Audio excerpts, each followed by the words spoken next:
Hey guys, welcome back to the channel. In today's video, I'm going to be showing you how you can delete a card off Prizepicks.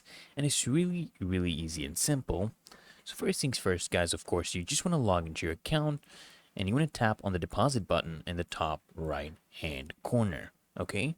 And then what I want you to do is I want you to go to the deposits page. And right here, guys, you should see a trash icon. So what you want to do is you want to click on the trash icon to remove the payment method, okay? That is right next to the payment method you want to remove. You'll see this trash icon.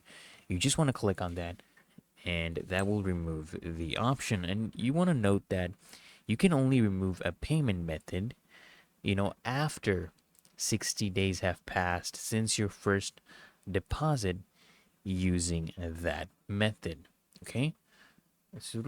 Otherwise, it's really that easy and simple. So I hope this video helped you out, guys. And if it did, guys, consider smashing that like button, as well as subscribing to frequently asked questions. And I'll see you in the next one.